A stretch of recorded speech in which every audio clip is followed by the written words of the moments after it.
marami akong napuntahan at talagang nasira, nawasak talaga yung mga flood control. Oo. Oo, parang maninipis kasi yung semento. Makita mo naman talaga pag na-scour yung ilalim, kasi maiksi yung piloting bakal na yung nilagay. Sabi, dapat daw pala yung mga 12 meters daw yun, hindi yung haba, di ba? Kaya di maiksi, yung puputol siguro para makatipid, ay di yun, nung may scour yung ilalim, yung buhangin ay bumaba, bumagsak na yung semento, kaya nawasak. So, pinasok na yun yung bukid. Yung bukid, nung mawasak yung flood control na yun, pati yung mga buhangin, tumabon dun sa kanilang palayan.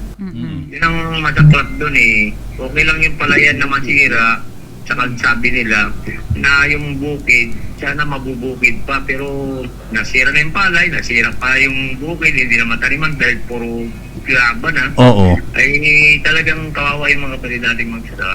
Yung isa pa doon, yung pagkasira, siyempre pinasok yung palayan, yung mga bayan, ay mas mabilis yung current. Yung current ba, bulusok kasi yung tubig, kaya mas nakakatakot, sabi nila, dahil mabilis yung current.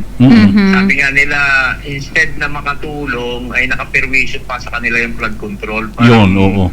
Sana inaasahan nila na yun ang magdedepensa sa kanila, pero yun nga, hindi kasi nagawa ng maayos, hindi yun ang nangyari.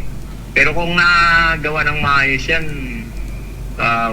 mapoprotektahan yung mga bukid at saka yung mga bahayan. Sayang kasi yung pera. Correct. Alam mo naman, kaperdikwan yan eh. Pera din ang taong bayan yan dahil galing sa buwis. Kung bilyon-bilyon ang pinag-uusapan natin sa mga flood control na yan, sayang yung pera. Kung nilagay pa yan ng ayos, o kaya nilagay doon sa iba pang mga lugar na dapat lagyan, hindi doon sa gilid ng bundok. Eh, pati yung bundok kasi, sabi ko nga, yung bundok mismo, flood control na yun. Correct. Eh, bundok. Eh, doon pa nakalagay. Doon pa nilagay, yung ibang mga flood control, doon nakalagay. Oo. Kaya gamit ka ako ng flood control na yun, di sayang lang. Correct. Ay tago pa doon sa mataas na lugar, hindi doon sa bahayan, hindi doon sa mga bukid nakalagay yung flood control. At hindi yan dumaan sa consultation, kaya sabi ko, kung ang napupunduhan sana ay yung mga galing sa mga municipal development plan, mga provincial development plan, makikita mo, may mga flood control din, pero may doon sa mga lugar talagang nakaka-apekto doon sa mga bahayan, sa mga kabukiran, sa mga kabuhayan ng mga tao. Isa sa dahilan din kung bakit lumaganap talagang pagbaha dahil yung siltation na nangyayari sa mga ilog. Is there a need, Gov, na magkaroon tayo ng dredging sa mga kailogan natin? Oo, ang isa kasi dyan ay yung ilog itself dapat ma-dredge din. So may mga kinakausap tayo na mahalaga na ma-dredge itong mga ilog na to dahil silted na, mas mataas na nga itong riverbed kaysa sa bahayan at saka sa mga bukid. Oo. Talagang ang tendency niyan, pag bumaha, nagkaroon ng tubig, talagang diretso sa bahayan, diretso sa mga bukid. So kung i-dredge yung ilog, ay di ko naman yan, lalalim, at pag nag-ulan ulit, di bababa ulit yung silted materials, matataburan ulit, hukay lang ulit, tuloy-tuloy na pag-hukay yan, at lalo-lalo sa mga major rivers natin na nagkukos ng mga baha. Yung sa dagat naman, na doon sa pinaka-mouth of the river para matanggal itong bara sa mouth, bunganga ng ilog, ay pinabalik ko yan doon sa social acceptability.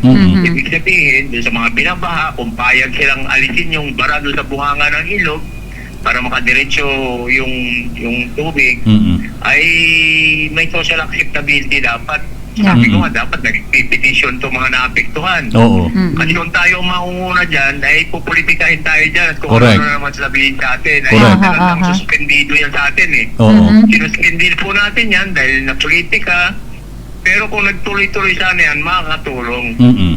Kahit saka hindi man natin yan totally ma-eliminate yung baha, eh makakabawas lang. Pero ngayon, ay binibigay ko na sa mga barangay na mga apektado na magpetisyon na sila parating sa munisipyo, parating sa probinsya, parating natin sa mga concerned agencies, DPWH, parating natin sa DNR na sa gayon ay tanggalin nila yung bara ng buwan ng bunganga ng ilog Oo. para makahinga-hinga naman tong ilog. Correct. Pero importante ay simultaneous gawin na yan, pati yung ilog ay madred. Kumbaga,